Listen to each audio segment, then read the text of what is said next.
What's poppin', Mango? This is boy Black Ginger back with another episode. In today's video, we take the trip from Krabi's party hostel to the beautiful island of Ko Tao. I hope you guys enjoy.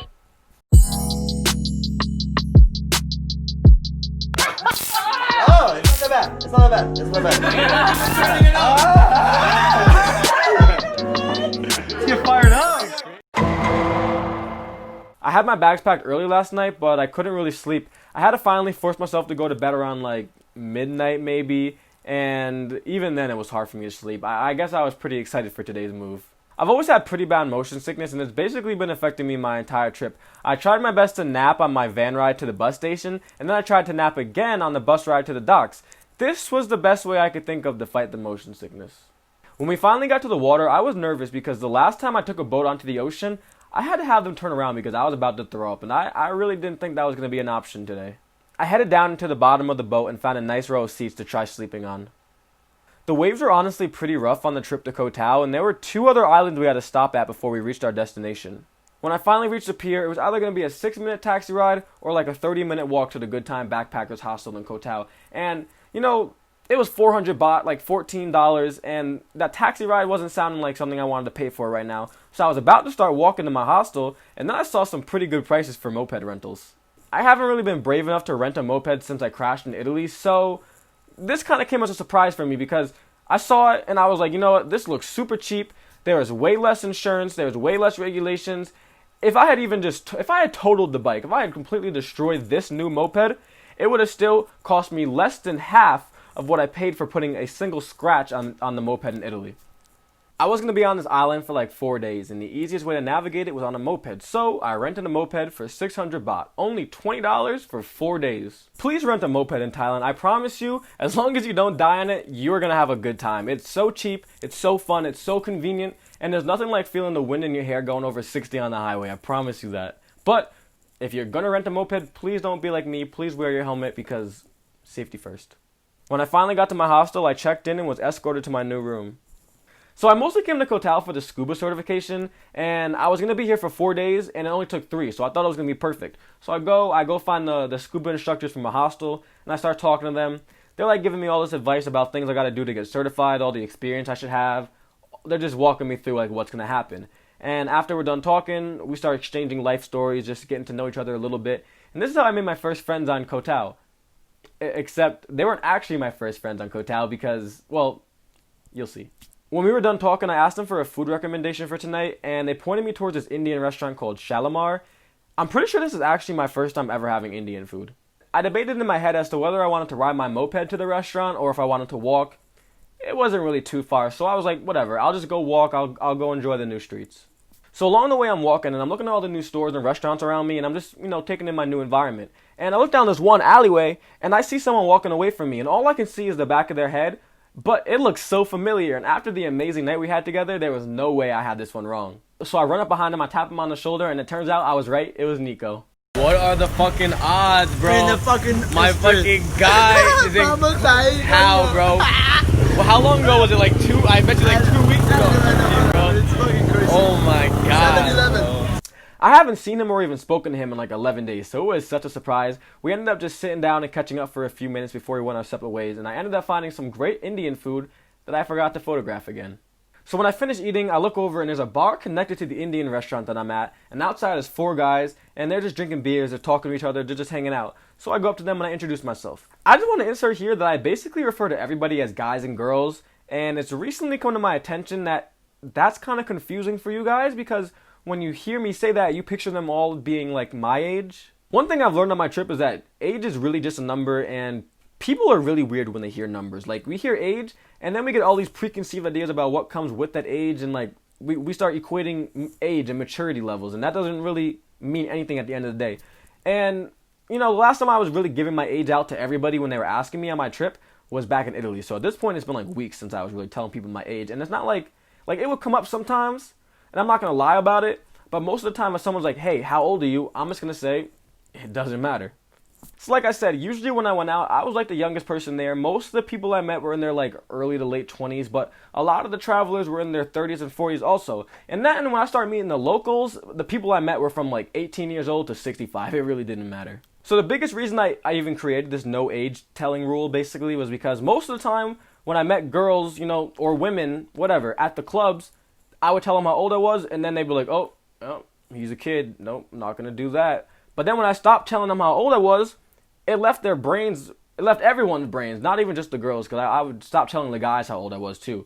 It would leave the brains less time for you to be doing the calculations and more time to be in the moment and actually getting to know me and finding out like who I was, not just how old I was.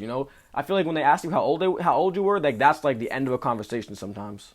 So basically, the rule I created to help me talk to girls ended up also teaching me that there are so many more people in the world that I can get to know and have relationships with if I just stop using age as a barrier. But don't be a pedophile. So boom, back to the story. I'm talking to these 4 guys, and turns out they're dive instructors. They've been working in Ko Tao for like 10 years, and they're like in their late 30s. Okay, doesn't matter. And I'm talking to them. They buy me a beer. We're talking for a while, and I'm telling them my situation. I'm telling them how I came here to go diving, and they were just like, honestly, bro, don't go diving. That's so time consuming. It's a lot of money. Just go snorkeling. You're gonna see a lot of beautiful stuff. You're gonna have just as much fun, almost. Just do it, and then you can have time for all the other things on the island. They're like, if you ever want to go diving, come back here. This is a great place to learn, but come back when you have more money, come back when you have more time. But for now, just have fun and just snorkel. When I got back to my hostel, they were hosting like a quiz night, but it was too late for me to sign up, so I just sat down and got to know some new people. And, while I'm sitting there, I kind of regretted being too late to sign up because I was getting most of the answers correctly, off the books. Before the night ended, the entire island lost power, which resulted in the hostel doing a little bit of a karaoke night. And apparently this is just like a regular thing that happens. Sometimes the island just gets a little overwhelmed, and you just lose power for a few minutes. It's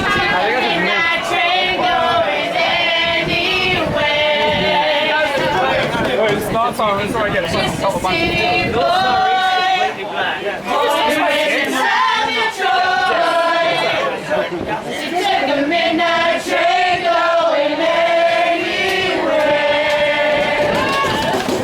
I wasn't really too sure what the party scene was going to be like at Ko Tao, but I ended up seeing one of the dive instructors that I met earlier at the hostel bar. So I asked him for some pointers for some bars for tonight, and he did give me a few names for me to check out, but I do not remember any of them.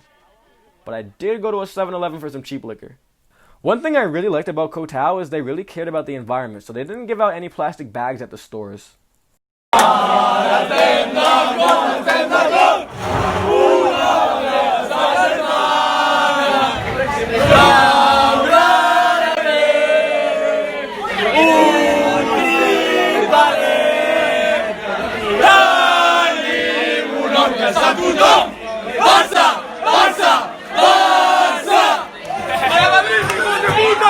I had an amazing time at the bars tonight, but I didn't drink too much because I was driving myself home on my moped later. I know it's not safe, so don't follow my lead. I did it, so you don't have to. Make sure you have a DD whenever you go out partying. When the night was over, I did kind of forget where I parked my bike, but I remember I parked it in front of a bar.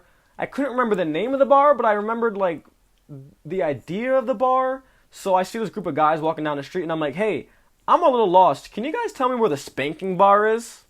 And that was the question that pointed me towards my lost bike, because there is a bar in Ko Tao. I couldn't tell you the name because I don't remember, but there's a bar in Ko Tao, and it's full of like a bunch of party games for you to try. Connect 4, pool, and this like one game that I'll get into another time. And there's a bar owner, of course, because whatever. So you can challenge the bar owner to any of the games there. If you win, you get a free bucket of alcohol. If she wins, you pull your pants down and she spanks you with a paddle. Along the way home, I stopped at the 7-Eleven to get another Toasty, but I saw this food cart across the street selling these delicious looking chicken sandwiches, so I got one instead. While I was waiting for my food, I look over and I see this group of like British guys, and they're getting yelled at by this little Thai girl. Like, she's small, but she's threatening this group of British guys, and she's saying all this stuff. She's telling them like she's gonna get them killed. She's gonna call the Chow Po, which is basically the Thai mafia. And then she's pulling out her phone talking about, yeah, I'm talking to them right now. They're on their way here. And I'm just sitting there trying to get my chicken sandwich. So by this point, I had also heard that Ko Tao may or may not be run by a really powerful gang. So when I got my sandwich, I headed over to those guys and I was like, yeah, you guys might want to go back to your hostels. And then I headed towards mine. And then along the way, I passed this like sewer grate, and it is making this creepy sound.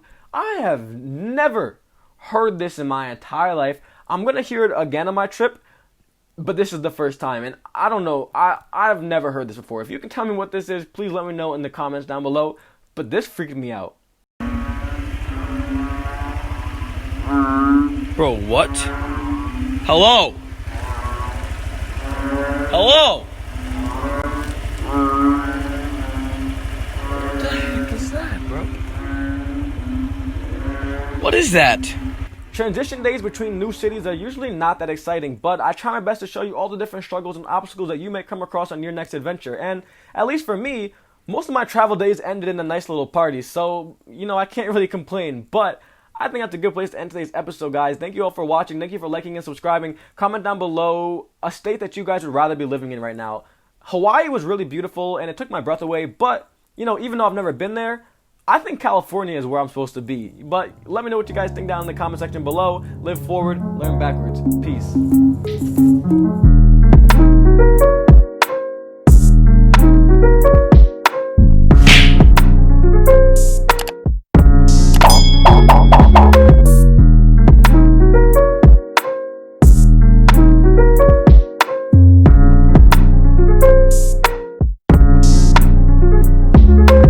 What's up, guys? I haven't gotten a haircut since December 2019, so I'm thinking whenever we hit 500 subscribers on the channel, I'm going to cut my own hair. I don't know if it's going to be good, I don't know if it's going to be bad, but it's going to happen at 500 subs. So keep sharing, keep liking, keep being real.